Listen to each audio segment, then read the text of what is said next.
Vai gravar, né? Então, retomando. Boa tarde a todos e a todas. Fico muito grato por essa oportunidade de estar aqui com vocês para discutir um tema muito, digamos assim, atual. Na verdade, eu penso que discutir quais são os rumos da nossa Constituição é sempre um tema atual, principalmente porque a gente vive dentro de um contexto, né, social de muitas disputas, de uma crise que até eu costumo chamar de uma crise de perenidade das promessas constitucionais, tá? Então, assim, falar sobre Constituição, falar sobre efetividade da Constituição é um tema muito, muito caro e muito importante, e não só para a discussão da teoria da Constituição, mas também ela tem efeitos práticos, né? Pensar que a Constituição passa por dificuldades no plano da efetividade é, consequentemente, pensar também na baixa efetividade do sistema como um todo, já que a Constituição é a norma pressuposta, né, e fundamento de validade de todas as outras normas do sistema.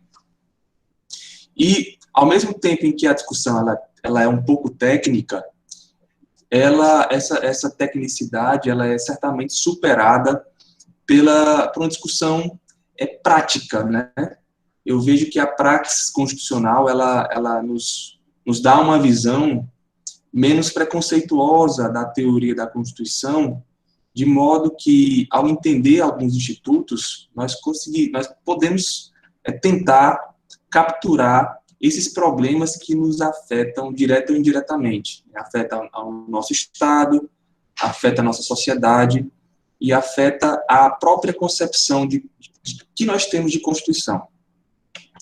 E antes de começar, né, a discussão, gostaria de agradecer à Unicatólica pela oportunidade. A Unicatólica sempre aberta às discussões e quisera que essas discussões fossem mais rotineiras, né, dentro da discussão. O pessoal gosta muito de discutir penal, porque penal é realmente algo que chama muita atenção, desperta um senso de justiça, né, um senso também de injustiça, que nos impulsiona mais e mais a discutir quais são os rumos da nossa segurança, né, nossa segurança pública e do Código Penal e do Código de Processo Penal, consequentemente. Agradeço à Unicatólica pela oportunidade, agradeço aos presentes. Vejo que alguns não foram alunos da faculdade ou não são alunos da faculdade, e a esses eu dou as boas-vindas em nome do curso de Direito, em nome de todos os alunos que estão aqui também presentes. Sintam-se à vontade. Eu sou o professor Pedro, conforme eu disse, sou professor da disciplina de Constitucional, de Processo Constitucional, e também sou coordenador do curso. E aqui nessa sala, nessa dileta sala, nós temos a presença também de boa parte dos nossos membros que compõem um grupo de estudos, que é um grupo de estudos que discute Constituição e democracia, e que leva o nome de um grande defensor dos direitos humanos e da pessoa, né, que é o Dom Helder Câmara. Então, um grande combatente, digamos assim, se assim eu posso chamar, da ditadura militar.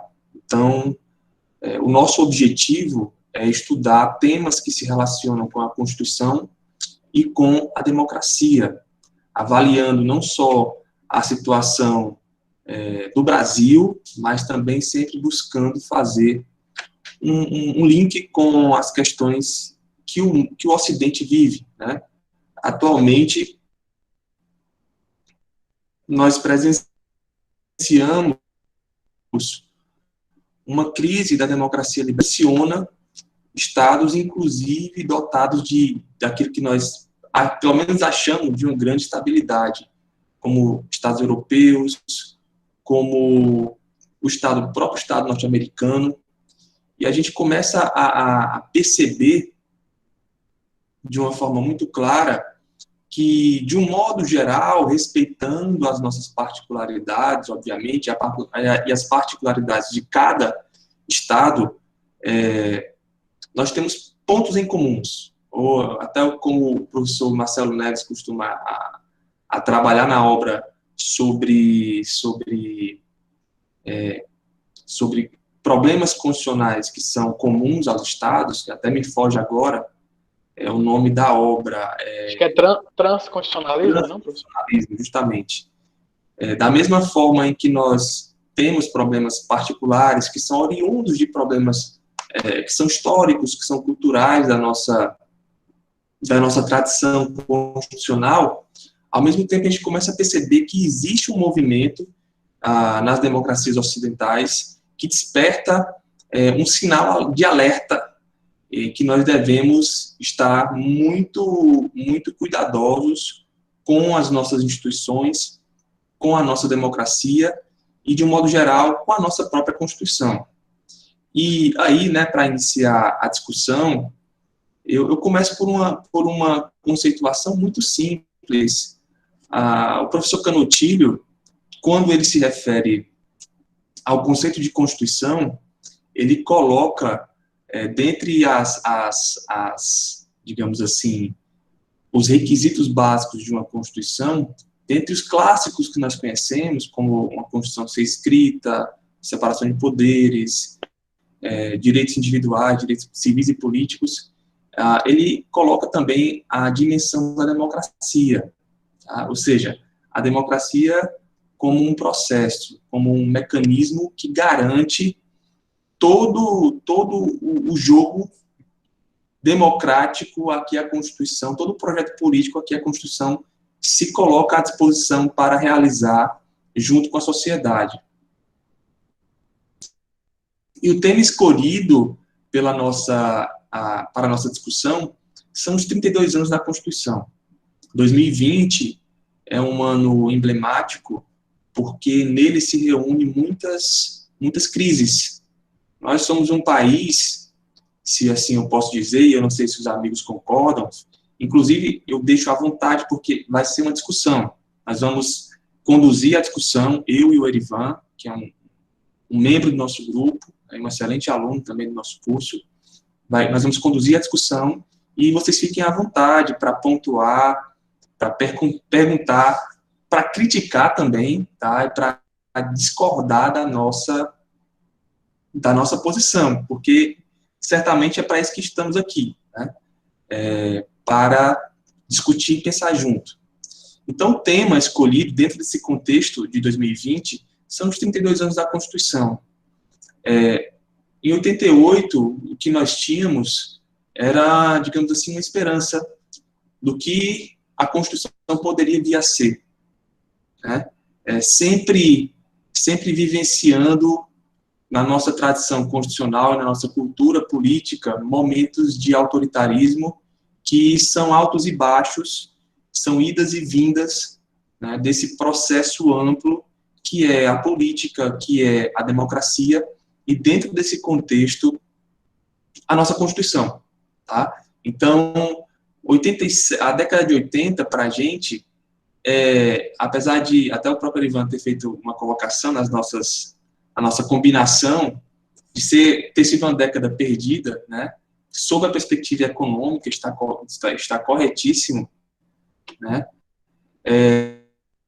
ao mesmo tempo em que é uma década perdida, no final dessa década emerge a esperança, né, a esperança que é consubstanciada num texto amplo, num texto muito longo e num texto que se insere justamente numa situação crítica do nosso Estado, né, da nossa pseudo-democracia, guiada pela Constituição de 67 e pela Emenda 1 de 69, e que, durante esse tempo, esse lapso temporal de 32 anos, nós nos perguntamos diariamente para que serve e se a nossa Constituição, de fato, ela consegue atender a esses anseios tão complexos pensados lá no final da década de 80.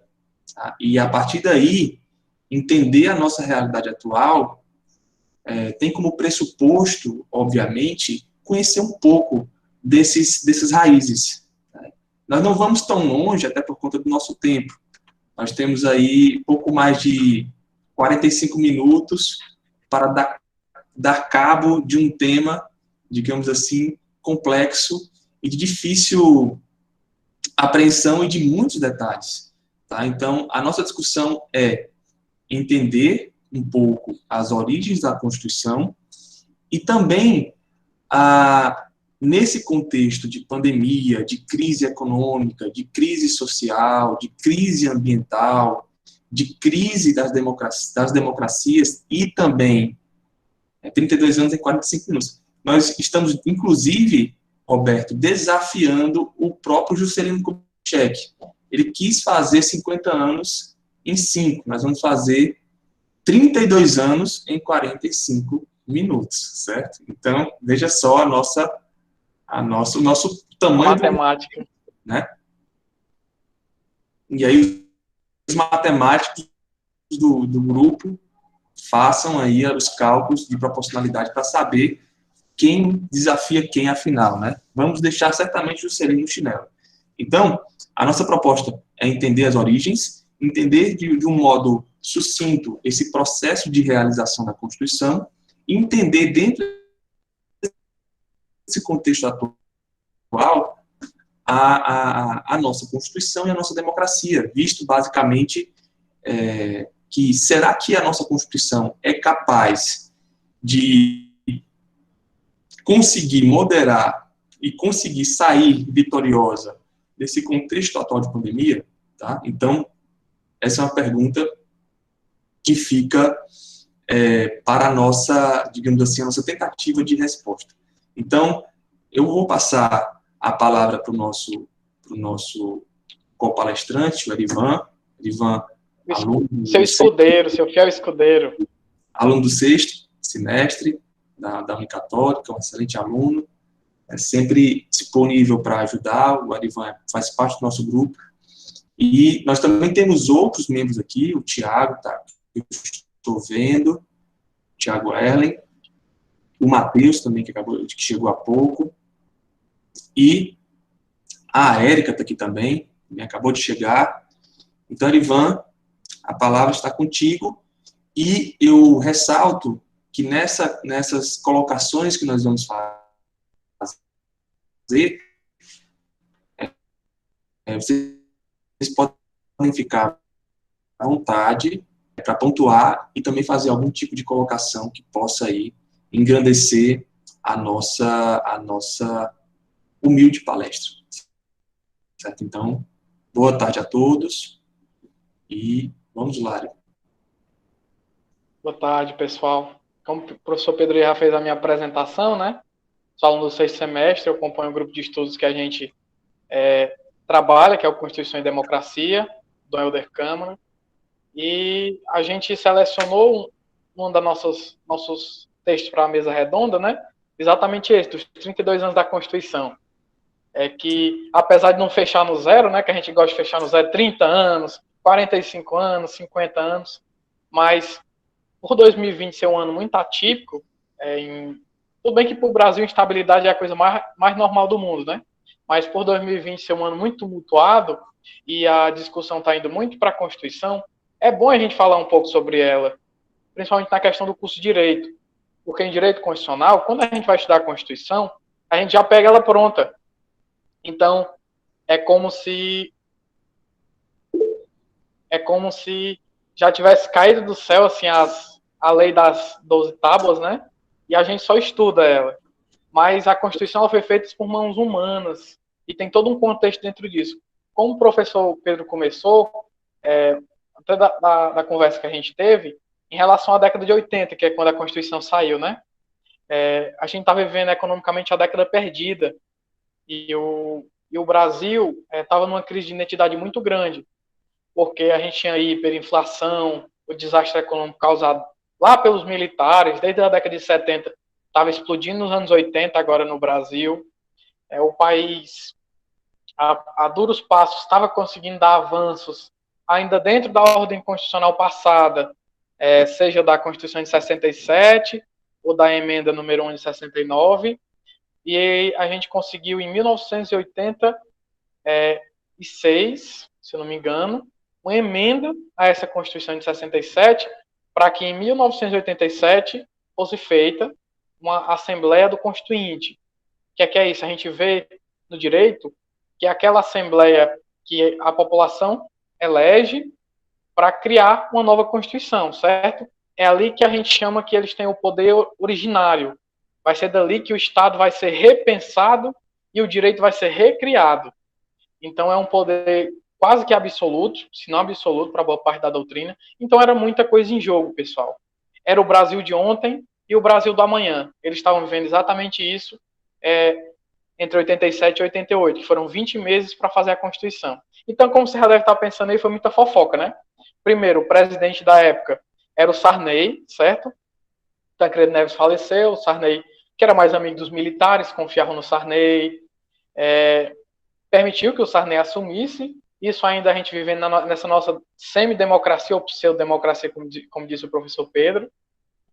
E o Sarney queria uma Constituição limpa, porque ele sabia, existia muito essa questão da governabilidade, certo? Por o país estar passando por uma crise econômica, o maior medo de boa parte dos governantes, principalmente os mais conservadores, era que se o Brasil se abrisse demais, desse direitos demais, eles sabiam que a conta podia não fechar. O Estado brasileiro podia não ter capacidade de efetivar realmente aqueles direitos que estavam sendo prometidos na Constituição. Então o Sarney disse, olha, a Constituição, ele até criou uma comissão provisória de estudos constitucionais, funcionando na Câmara e no Senado, na época, dizendo, olha, a Constituição aqui vai ser limpa e seca, no máximo, assim, 10 páginas, no máximo 50 artigos. Terminou que a Constituição, que a gente conhece hoje, né, saiu com 250 artigos. Então, quem foi que derrotou o presidente da época, né, o chefe do executivo e os seus seguidores do maior partido da época, que era o MDB? O presidente da Câmara, né, à época, o Ulisses Guimarães, que é o pai da Constituição, basicamente. E o Ulisses, ele estava diametralmente oposto do Sarney. Ele queria uma Constituição bem ampla, bem prolixa, a gente vê que ela é bem prolixa hoje, que dê muitos direitos e, principalmente, que solidifique as instituições, porque o Brasil estava muito assustado com o fantasma da ditadura. É como se a qualquer momento ele pudesse voltar, exatamente por ser uma coisa muito recente. Então é por isso, gente, que alguns institutos, quando a gente está estudando, aparecem. Cláusula pétrea, a questão do artigo 5 caput dos direitos fundamentais são assegurados de imediato. É porque tinha essa ansiedade, tinha esse medo muito grande, daquela ordem ali se desfazer. Porque agora a gente estuda como fato consumado a Constituição. Mas na época que ela estava sendo feita, tudo podia acontecer ali. Então a gente tem, né, professor, uma das constituições mais prolixas do mundo, acho que é a segunda maior, e uma das que mais garante direitos.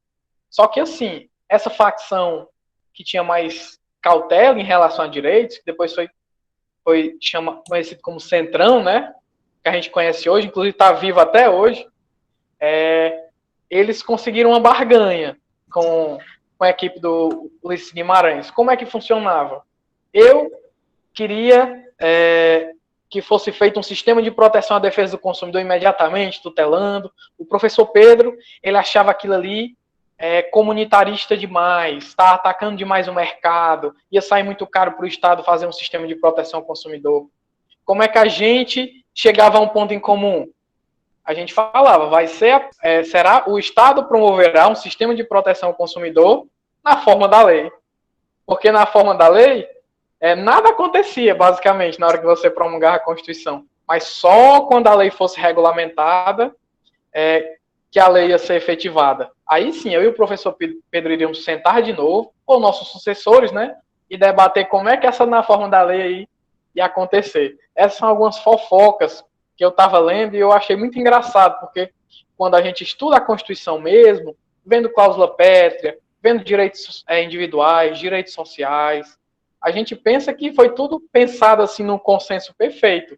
mas era uma guerra de facções, era a pressão popular muito grande também. A população, você pode falar o que você quiser da Constituição de 1988, mas ela é a Constituição mais democrática da história do Brasil, até agora.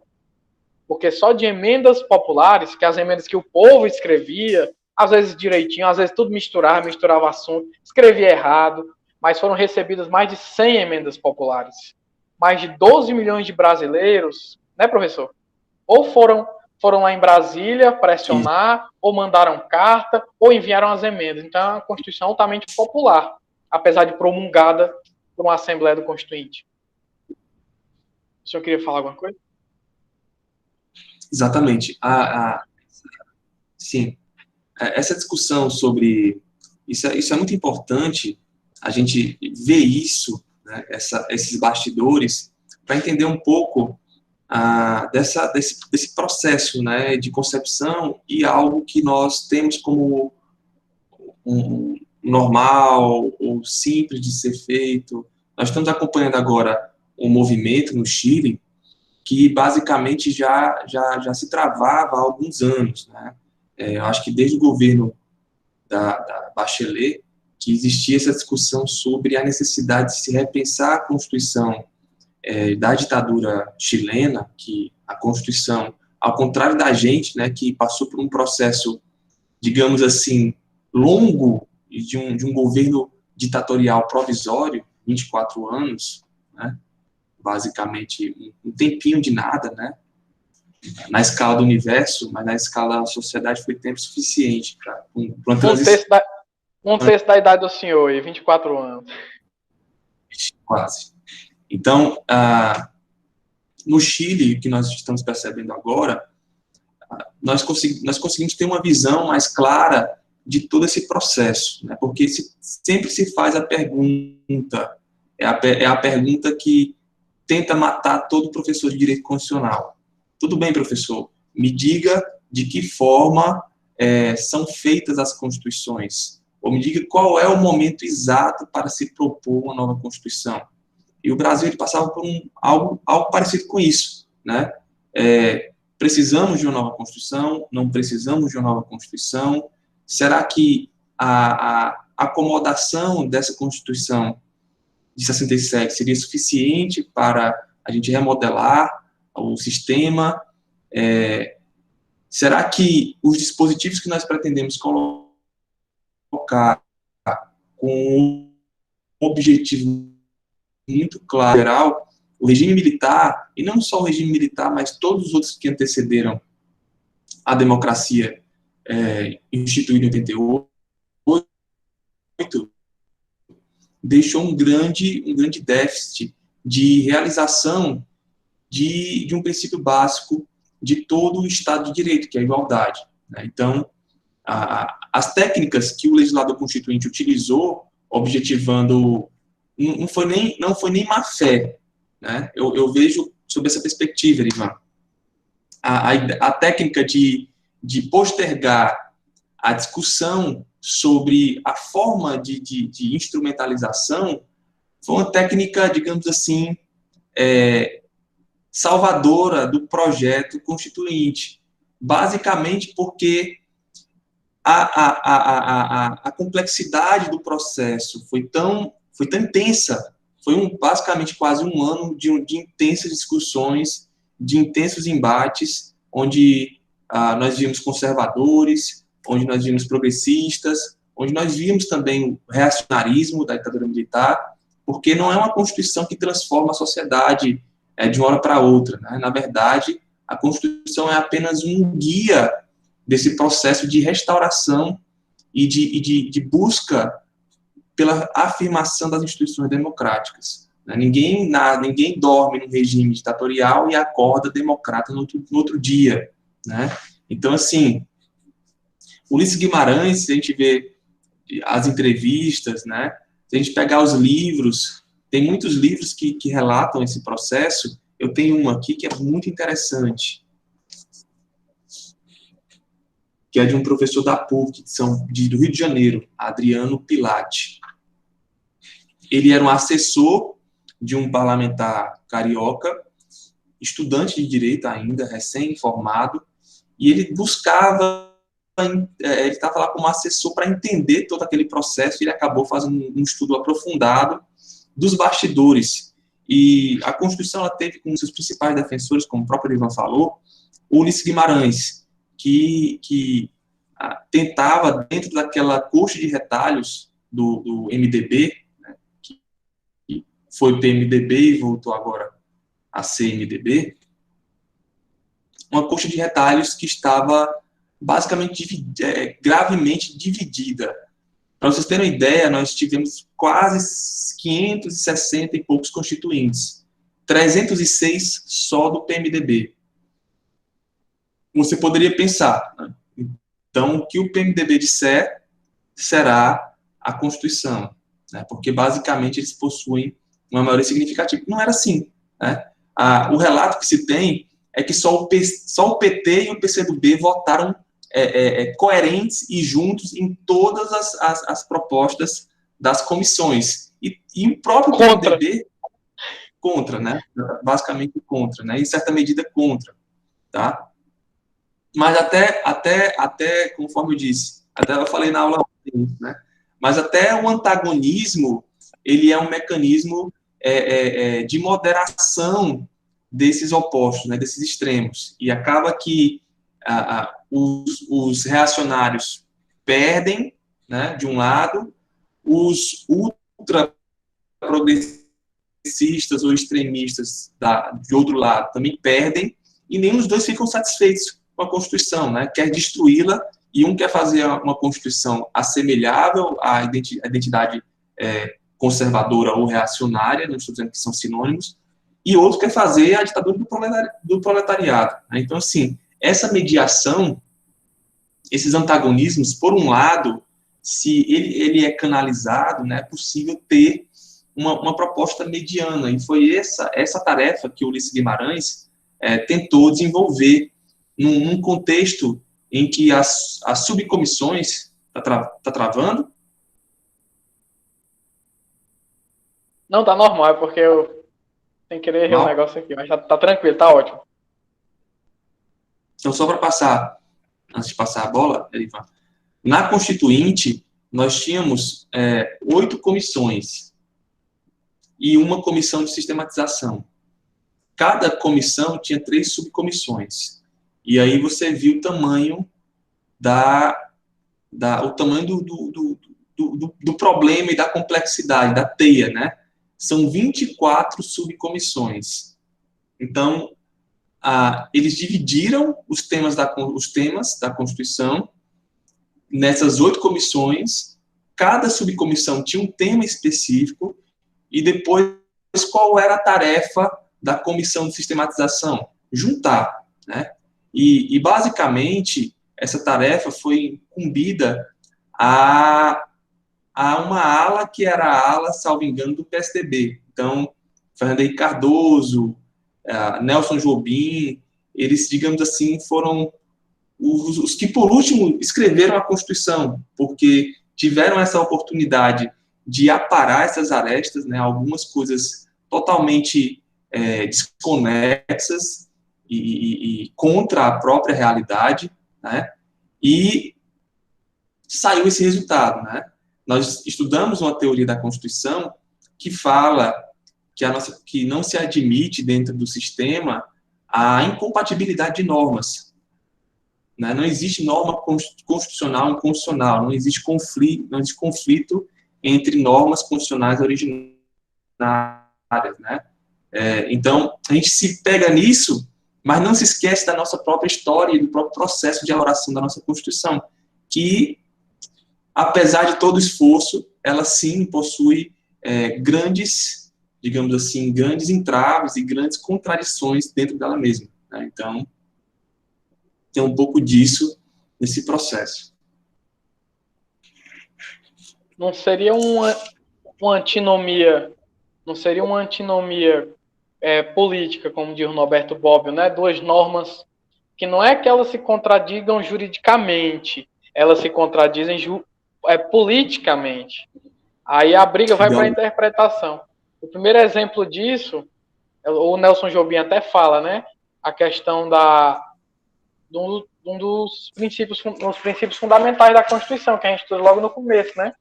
Que é a livre iniciativa e o valor social do trabalho. Perceba que são conceitos que podem ser separados. O valor social do trabalho, aquela coisa de você garantir direito do trabalhador, e a livre iniciativa é aquela coisa de você ser mais enxuto, é de você deixar as próprias pessoas definirem os termos do trabalho dela para que o comércio desponte, né? E o Constituinte une os dois. Então, você pode usar uma interpretação dessas tanto para assegurar um lado, por exemplo, uma decisão judicial pró livre iniciativa e outra pró proteção do trabalho, né? Proteção do trabalhador. Essa é como se...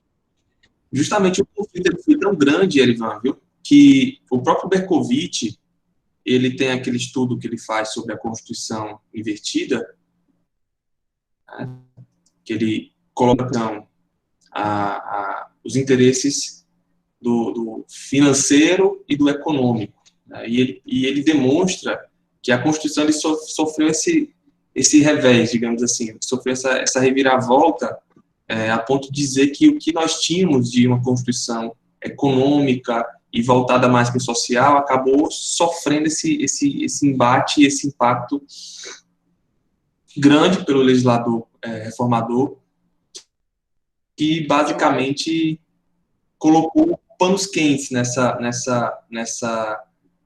perspectiva de o Estado ser muito presente nas relações econômicas. Pois é, mais de 110 emendas depois, né?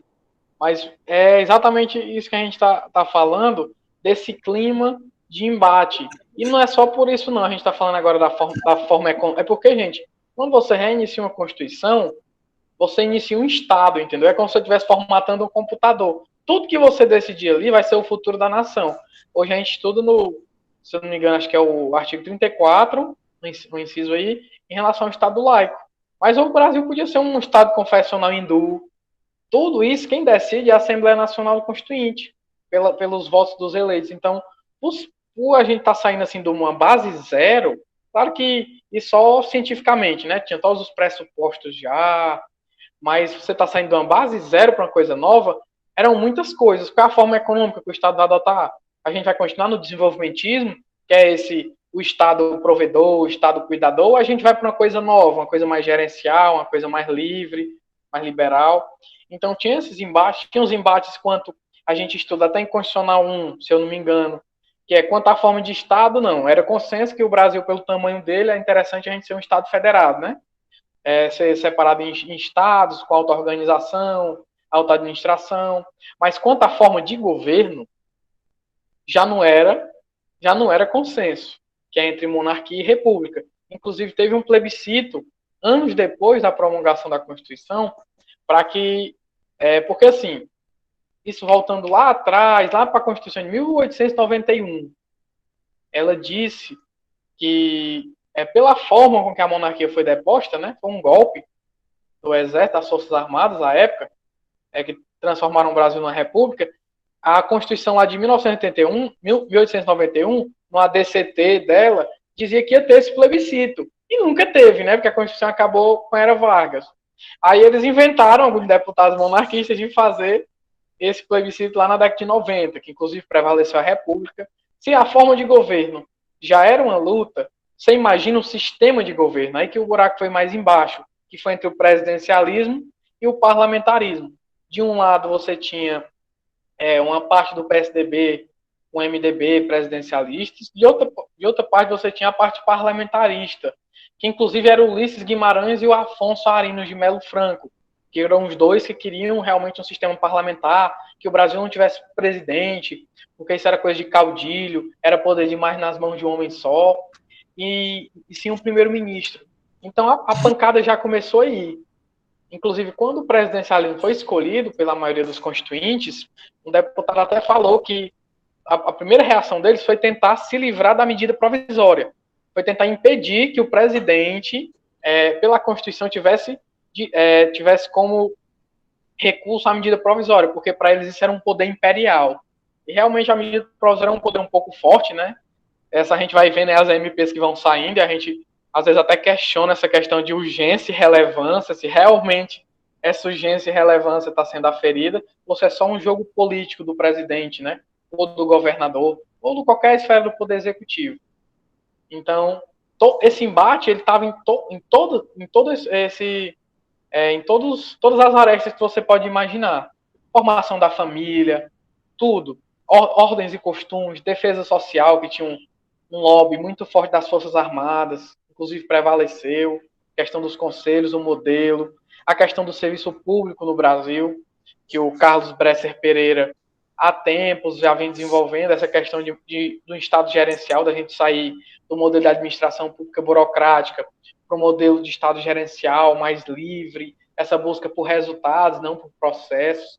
E aí vem um lobby muito forte do serviço público, principalmente do Poder Judiciário. É por isso que hoje, por acaso, você não pode reduzir salário de juiz. Assim. O país pode estar numa crise econômica, o país pode estar quebrado, mas você não pode reduzir nem vencimento de magistrado, nem de promotor.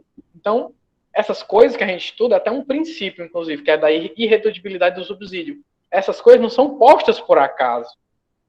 Não é uma lei das 12 tábuas. A gente vendo como a Constituição foi feita, a gente vai sacando. E acho que é até melhor, né, professor? Quando você vai manejar a Constituição, uma prova, uma ação que você for levar como advogado, ou uma decisão lá no futuro, porque você começa a conhecer mais aquele objeto que você está trabalhando. Então, junta o lobby, junta a pressão popular, junta os embates parlamentares, e a Constituição foi basicamente a soma dos produtos, né? Foi aquela pizza, assim... A soma dos fatores reais do poder. Eu conheci o Fernando Lassalle, né? É o Lassalle. Basicamente, tem muito disso, né?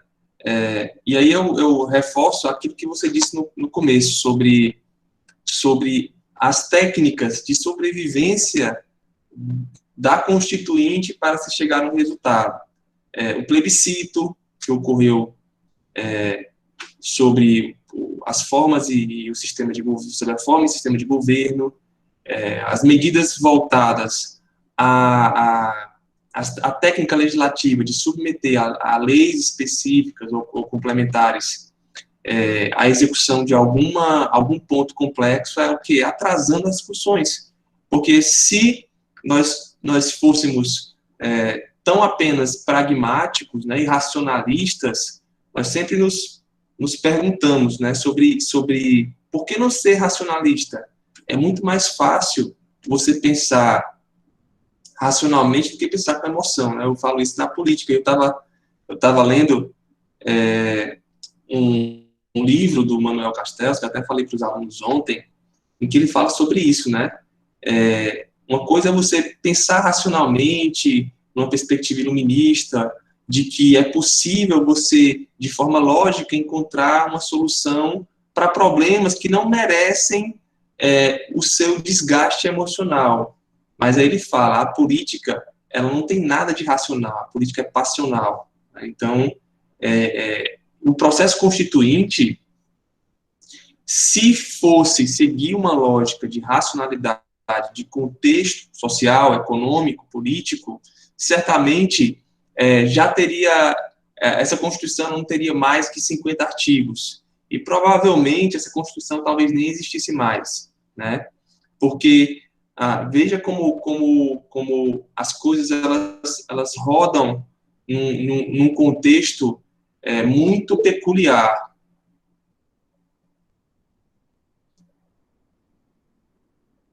Não sei essa informação em relação ao voto do analfabeto. Mas foi uma negociação pesada, né? Que ele pode votar, mas aí já tem a inegibilidade absoluta, né, professor? Que a gente estuda que ele não pode se eleger. E o voto dele ainda é facultativo. Se você pensar racionalmente, se você alijasse do processo eleitoral em uma massa desse tamanho, né, e de fácil e vulnerável e de fácil manipulação, digamos assim, você basicamente criaria um sistema de exclusão muito grave dentro do Estado brasileiro. Se nós tínhamos se nós temos hoje muitos pobres, imagina a década de 80, né? Porque que basicamente a gente pensa? A gente pensa que no Brasil existiu um passado glorioso em que nós devemos recuperar esse passado. Mas, na verdade, esse sistema, essa ideologia de voltar a um passado que basicamente enche os olhos de um discurso retórico, né? Ele nunca existiu.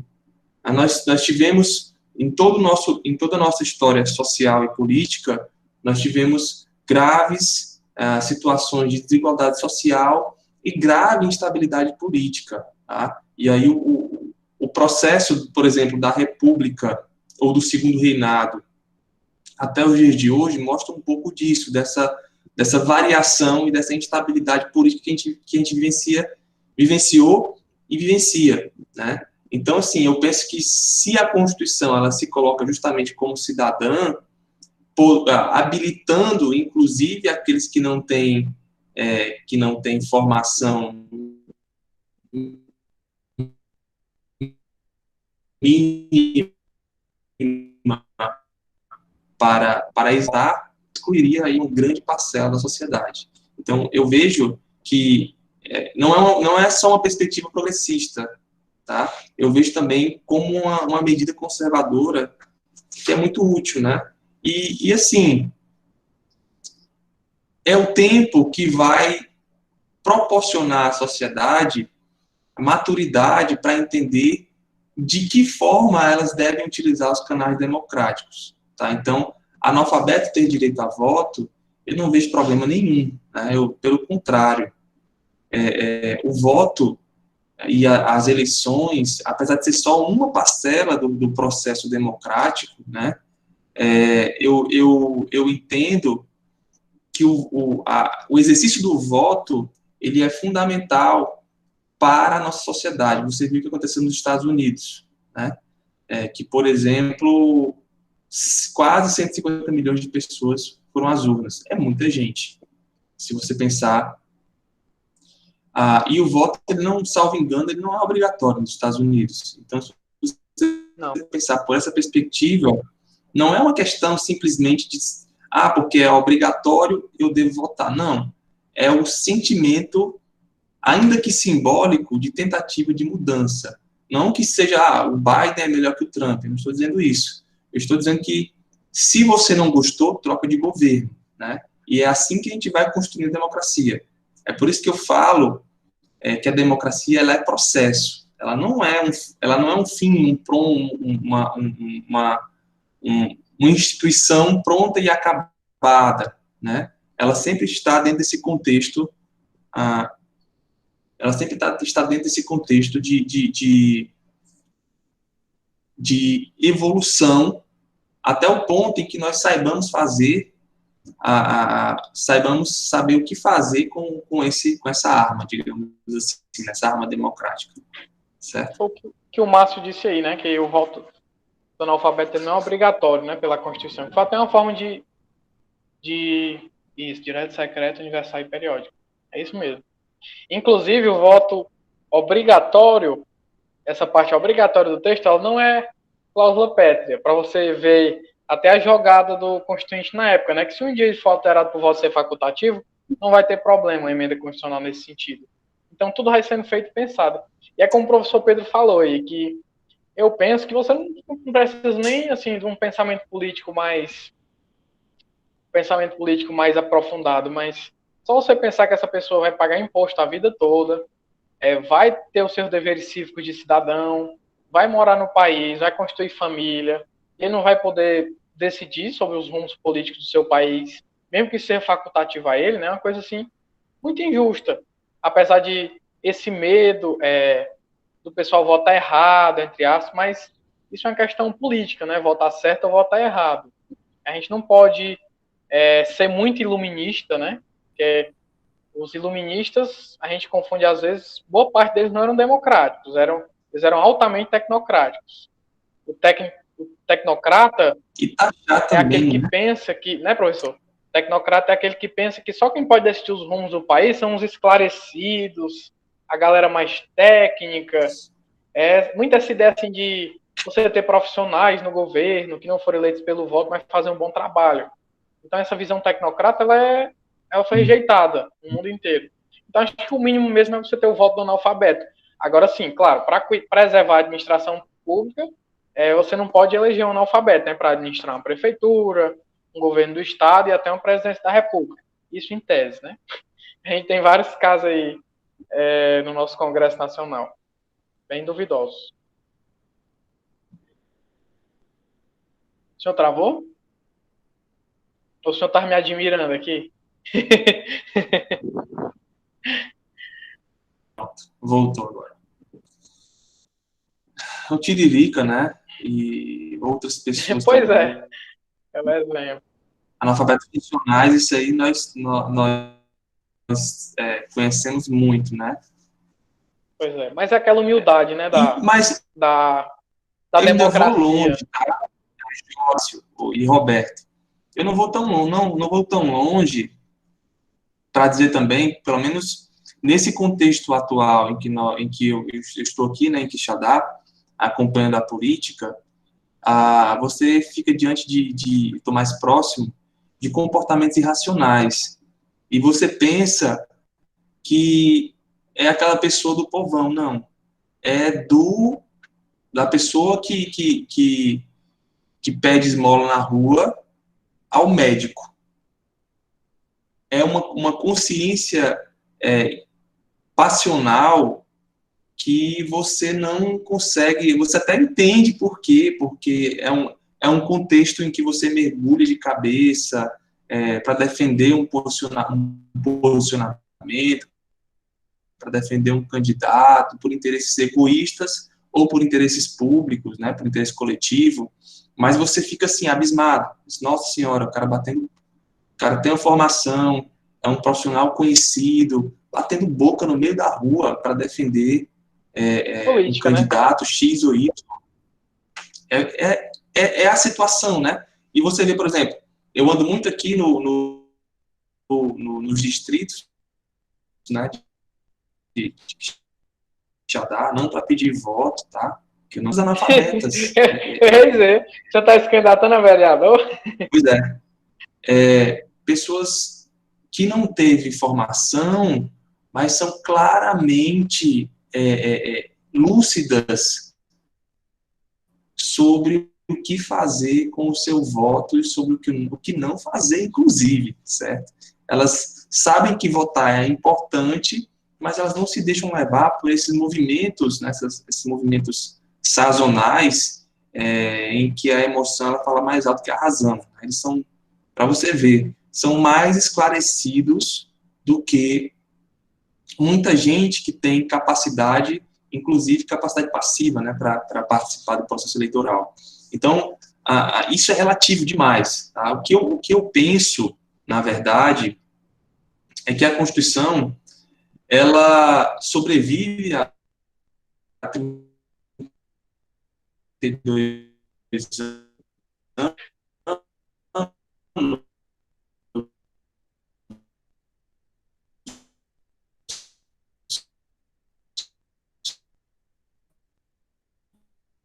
né? Travou só para mim?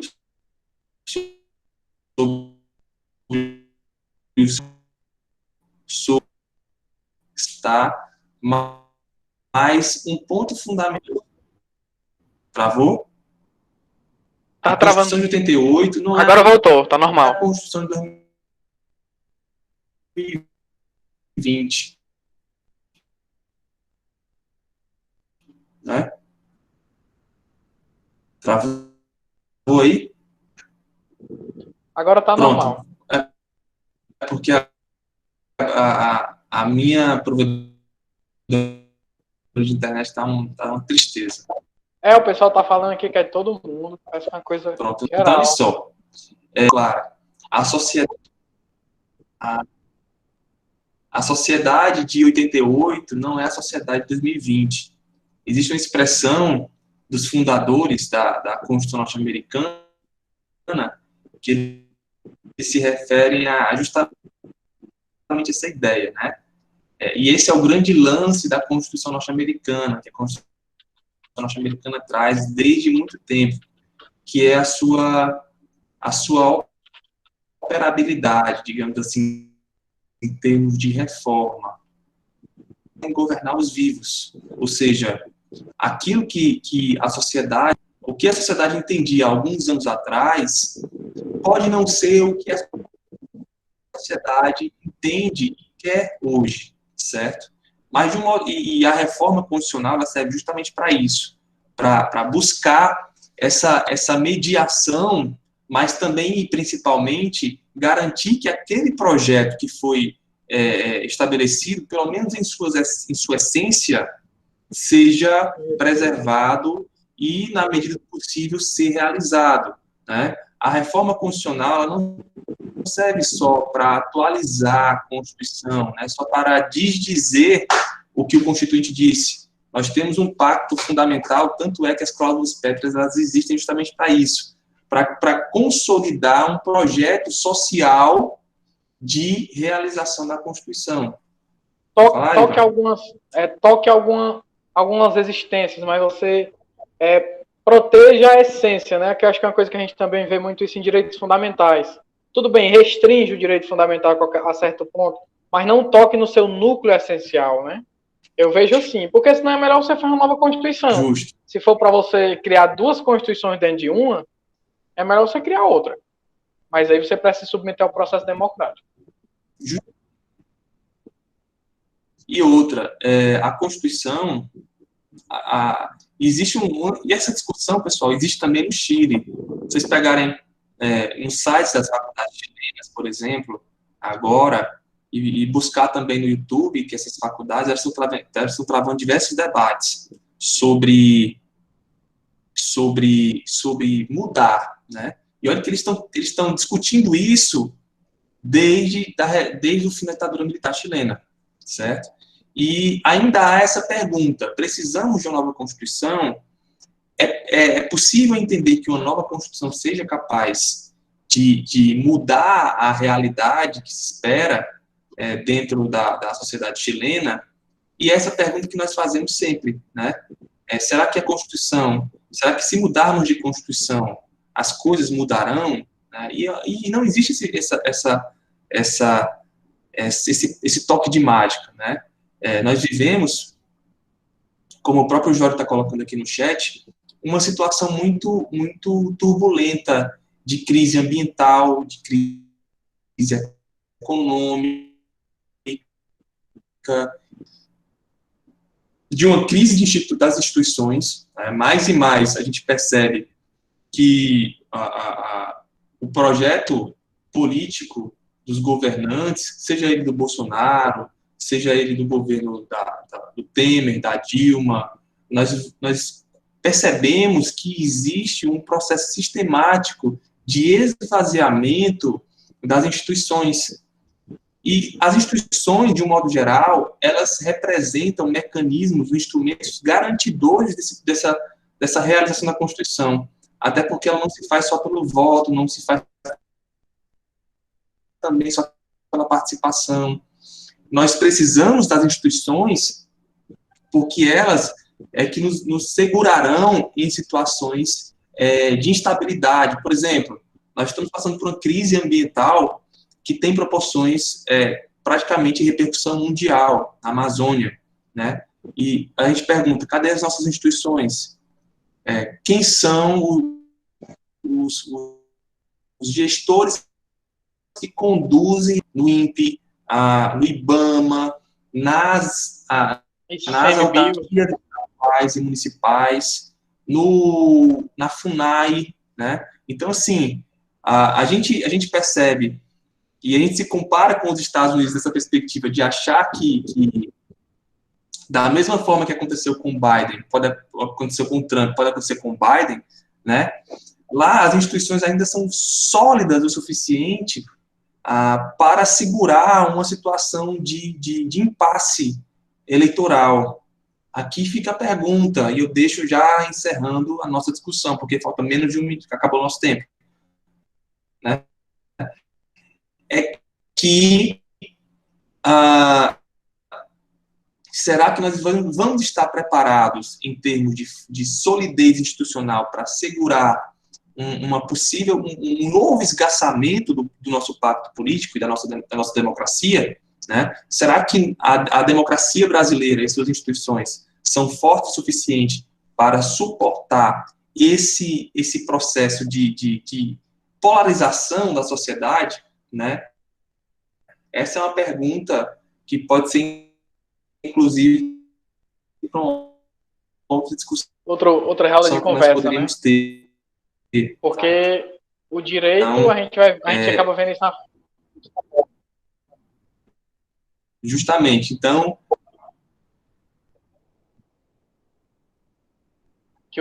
Tá dando para me escutar? Tá cortando.